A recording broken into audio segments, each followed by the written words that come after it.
My name is Camila, 27 years old, married to Mason for 4 years. Mason has always been a pillar of kindness and support, assisting me through tough times at work or when I felt unwell, often preparing meals on the evenings I worked late. Marrying him felt like the best decision of my life, and I reciprocated his support wholeheartedly. I hail from a well-to-do family, and thanks to their success, I enjoyed a comfortable upbringing with opportunities for lessons and travel. Despite this, my parents never pressured me, allowing me to flourish independently. My friends often admire my strength and independence, qualities I cherish deeply. Although grateful for my background, I strive to make my mark independently of my family's wealth, which I kept a secret even from Mason. Both of us cherish our careers in the bridal industry, where I find joy and fulfillment amidst admirable colleagues. Everything changed when Mason left his reputable job to start his own business. Initially, I felt deeply disappointed considering the immense effort he had put into securing his job, but I could empathize with his desire to shape his own destiny. Despite my concerns, my trust in him was strong, and I chose to support him wholeheartedly. His unyielding spirit reminded me so much of myself. I committed to standing by his side regardless of the outcome of his new business venture. This was the first time I felt such a compelling need to support someone. However, as I would later find out, John had been romantically involved with a woman from his university days. To make matters worse, he had accumulated $70,000 in debt from lavish vacations with her. At that time, I was completely unaware and felt utterly blindsided when I discovered the truth. The revelation left me devastated, and I spent days in tears. Despite the financial burden, John proceeded to launch his business with this woman at his side. The cost of starting a business is substantial, and I supported him without knowing the full story. I once inquired about how he planned to handle the business finances and how he could possibly afford everything.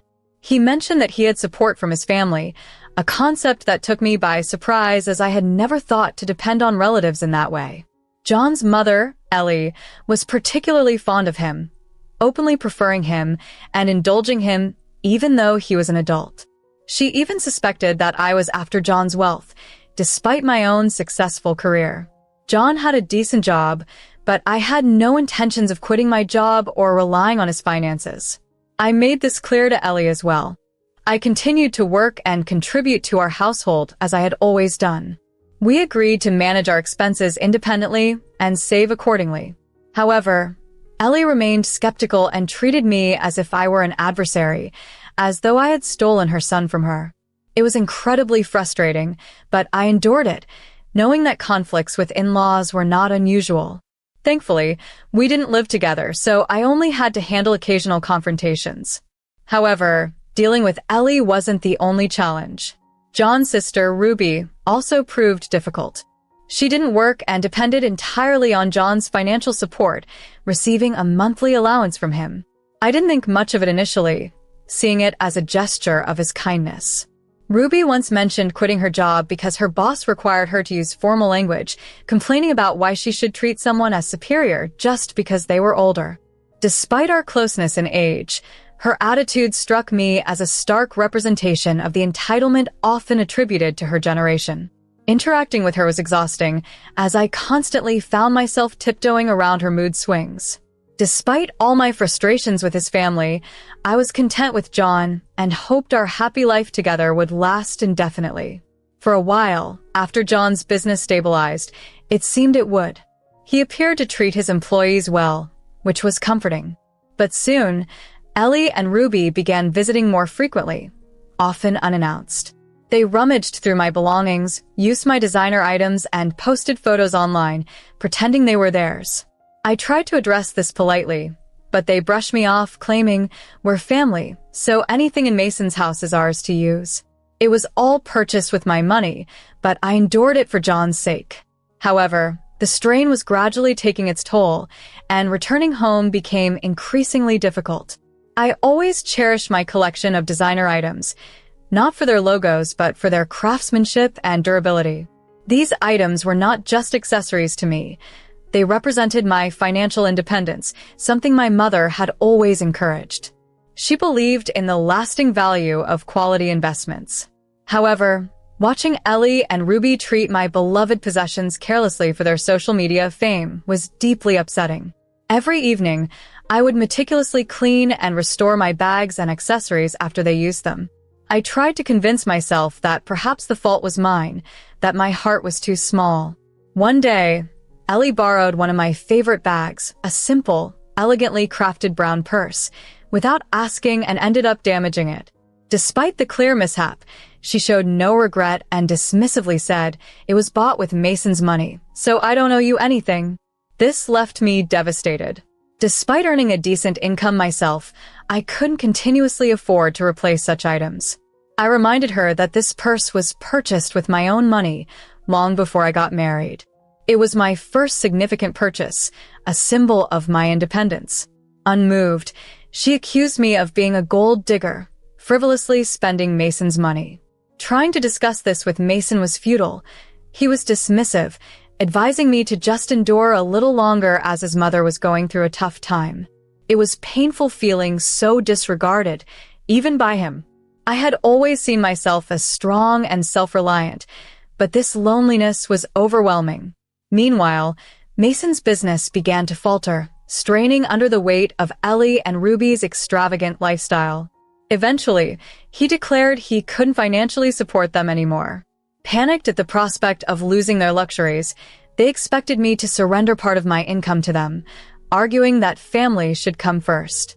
Despite my attempts to clarify that I shared expenses with Mason and managed my own income separately, they remained convinced I was living off his wealth. Their visits became less frequent, and for a moment, I hoped they might consider employment. I was wrong. They were merely scheming. They figured if I were out of the picture, they could control Mason's finances completely. As his business edged toward bankruptcy, their desperation to maintain their lifestyle grew. They soon learned of my wealthy background and eyed my assets greedily. Ellie, in particular, harbored a growing resentment towards me, convinced that removing me was the solution to their financial woes. I had never written a will, and if I did, my family, not others, would be my beneficiaries. It was alarming how Ellie's obsession with wealth had distorted her thinking. She was plotting to get rid of me just for her own comfort and lifestyle gains. Ellie had noticed my passion for photography, especially capturing the night skies. She meticulously searched for remote locations, settling on a place far from any human presence, where my disappearance would go unnoticed. Her plan was to lure me there under the guise of a photography trip and leave me stranded, making it seem like an accident. "It's bear season," she whispered, convinced it would appear as a natural mishap. She even roped in Ruby, who readily agreed, pretending it was all for Mason's benefit, though it was clearly for their own. On the day they intended to execute their plan, Ellie called me, suggesting a stargazing outing. They hadn't visited in a while and were unusually pleasant that day. "You love photography, right, Camila? There's a perfect spot nearby with stunning stars," Ellie said, showing me the location on her phone, a popular site among photographers. I was hesitant, but decided to join them, swayed by their newfound warmth. "Your hair looks lovely, Camila. Which shampoo do you use?" "I'm so happy to have a stylish daughter-in-law like you," Ellie complimented. Their friendly demeanor over fashion and beauty topics made me drop my guard, hoping they were finally accepting me. Little did I know it was a trap. When we arrived, they pointed out the stars, and I stepped out of the car, thrilled, looking up in awe. "Go ahead, Camila. We'll just grab some things from the car," they said. The moment I turned away, I heard the car doors slam, and the engine roar back to life. "We'll be taking the house and the car. Watch out for bears, honey," they shouted mockingly as they drove away, leaving me alone in the cold, desolate mountains. The only lights were the stars above, and my phone showed no signal. Overwhelmed with fear, I steadied myself. Determined to survive, I remembered the backup plan I had in place. Meanwhile, Ellie and Ruby, believing their plan had succeeded, decided to celebrate at a fancy restaurant, convinced they had secured their futures. But their joy was short-lived. Upon returning, they were greeted by police cars in the driveway and me standing beside my father and the officers. "How are you here?" Ellie stammered as I approached with a calm smile, one that conveyed the deep hurt they had caused. Ruby tried to escape, but the officers detained her. I had shared my location with my father using GPS, a precaution he had insisted on for years, knowing the risks that came with our family's wealth. My father had taken every conceivable precaution to ensure my safety, including arranging for a private jet that could be dispatched to my location within minutes of activating an emergency alert. When I used it while out stargazing in an open field, he was notified immediately. The space allowed for an easy landing, and I was whisked away unharmed to a family-owned retreat. That same day, I went to the police and revealed everything. I had recorded the entire ordeal in the car, following my father's wise counsel to always record when feeling uneasy. "Watch out for bears," Ellie's voice echoed clearly and damningly from my phone, providing the police with critical evidence. They arrested Ellie and Ruby on the spot, charging them with attempted murder and fraud. Both women were so shocked they collapsed, foaming at the mouth, a spectacle promptly captured by the swarming media. Amidst her breakdown, Ruby tearfully blamed her actions on her mother, while further investigations uncovered that her father, Mason, had been unfaithful, spending his time with a mistress. This betrayal, though minor compared to the others, was yet another blow. The media frenzy painted Ellie as a scheming mother-in-law desperate to seize a fortune, ridiculing their dramatic downfall on a national scale. Meanwhile, my parents, employed by a renowned company, inadvertently got caught in the media storm, and rumors about Ellie and Ruby mishandling my belongings spread on social media. Mason, once proud of his reputation, now faced public disgrace. Their personal details were leaked online, leading to incessant phone calls that further disrupted their lives. Despite feeling some pity, I was mostly relieved. Soon after, their bank accounts were frozen, and they lost access to their assets. With no income from Mason, they struggled financially, and his affair became public knowledge, ruining his reputation completely. As for me, remembering Mason's earlier kindness now felt like a bitter illusion. Why marry me if there was no love? I was heartbroken yet determined to move forward. Ellie and Ruby were eventually evicted from their upscale apartment and relocated to a public housing unit. Their address was leaked, exacerbating their downfall. Ellie's mental health deteriorated, while Ruby, ostracized even by her own family, struggled to find work. Ignoring Ruby's plea for help in finding a job in the bridal industry, a field she naively assumed she could easily enter, I focused on moving beyond their toxic influence. I left the home I shared with Mason and abandoned all possessions tainted by their touch, returning to my parents' house to start anew, unburdened and free from their deceit. Although I had gradually found safety, the emotional wounds from my past experiences with Mason persisted. One day, out of the blue, he called, triggering a wave of unease just at the sight of his name flashing on my phone. "Camila, I'm terribly sorry. I've cut ties with my mom. Let's give us another chance," he pleaded. Despite his seemingly sincere words, his voice grated on me. I remembered too clearly his betrayal. "I'll protect you forever," he claimed, but his assurances rang empty. I no longer needed his protection and had learned to rely on myself. "Perhaps your mistress might need that protection," I retorted coldly, dismissing the fleeting memories of our better times and focusing instead on my newfound independence. That night, I cried, releasing months of suppressed pain and anger. Meanwhile, Ellie, fueled by jealousy and resentment, was making her own moves. Desperate to regain control and find leverage against me, she hired a private investigator, instructing him, "Find anything on Camila. I need something to use against her." The detective, finding no real evidence against me, reported only my recent innocuous activities, yet even this trivial information excited Ellie. "Camila has PTSD. Now I have something to exploit," she thought maliciously, her mind racing with vengeful plots. Mason, equally unhappy and desperate, supported his mother's schemes.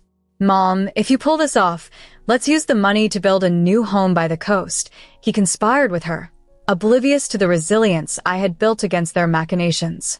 I tried to resume a normal life, But one evening, as I walked alone, Ellie confronted me.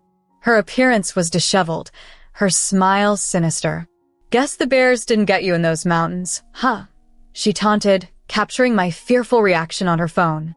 "Pay me, or this video goes viral," she threatened irrationally. Shaken by this encounter and realizing I couldn't handle this alone, I sought help from my father, who was outraged by the distress they had caused me. He immediately began investigating Mason's financial activities and soon uncovered evidence of tax evasion and embezzlement. Confronted with the evidence, Mason confessed. His mistress Alice, unaware of the depth of Mason's deceit, was shocked. "You lied to me, Mason. I had no idea my name was on those loans. You promised me a lavish lifestyle," she exclaimed, feeling betrayed. Their entire scheme fell apart, exposing their manipulations. The media, catching wind of the story, painted Alice alternately as a victim and a co-conspirator. As Mason's empire crumbled, even his own mother disowned him, disgusted by the disgrace he had brought upon them. Ellie, seeing no further use for him, abandoned him at his lowest. As Mason and Ellie, now completely isolated, plotted a desperate escape, my father, ever vigilant, anticipated their plan. He had security in place at the airport, ready to intercept them before they could flee. Their actions had finally caught up with them, proving that those who exploit others will ultimately face the consequences of their greed and deceit. The relief in my mother's voice filled the airport terminal as she exclaimed about her happiness.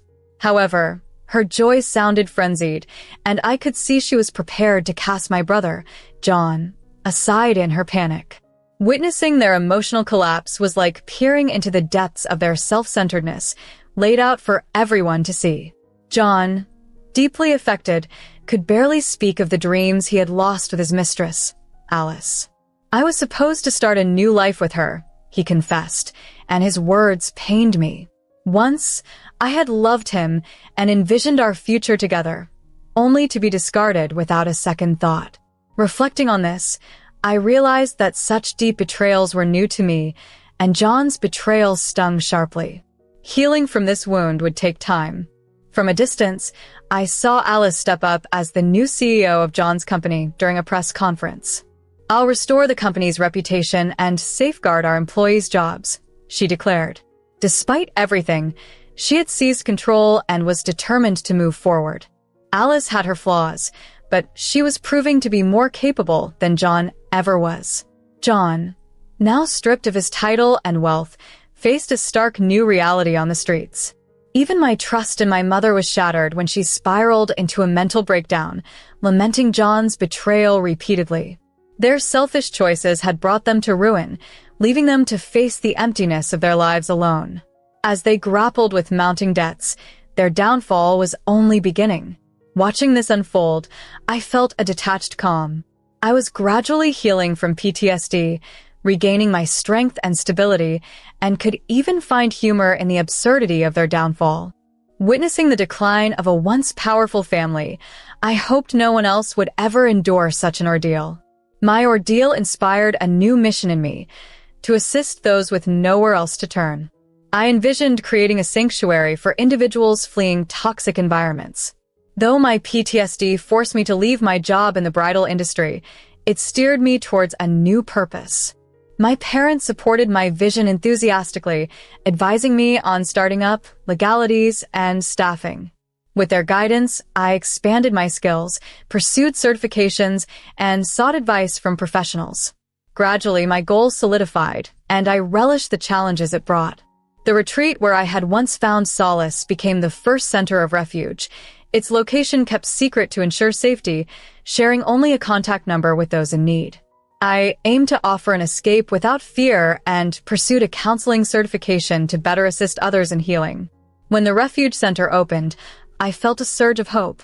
It would be wonderful if it were never needed, but realistically, there would always be individuals in dire circumstances requiring a way out. I hoped my experiences could illuminate the path for others. As Ellie, Ruby, and John continued to struggle financially, they were reminded that debts eventually need settling. One day, a woman arrived at the refuge, escaping an abusive family situation. I assured her she had made the right choice by leaving and shared that I wished I had left my own troubling situation sooner. Her expression softened, and she smiled through her tears. "Thank you," she said, believing she was at fault until then. I comforted her, affirming that it was okay to recognize her pain and establish boundaries. Here, no one would fear retaliation or worry about their family's intrusion. My father's security firm protected the center around the clock, ensuring everyone's safety. This became my safe haven, as it was for many others seeking a new beginning. Over time, the refuge grew, welcoming more individuals in need of a trustworthy family. For the first time in years, I found myself smiling genuinely.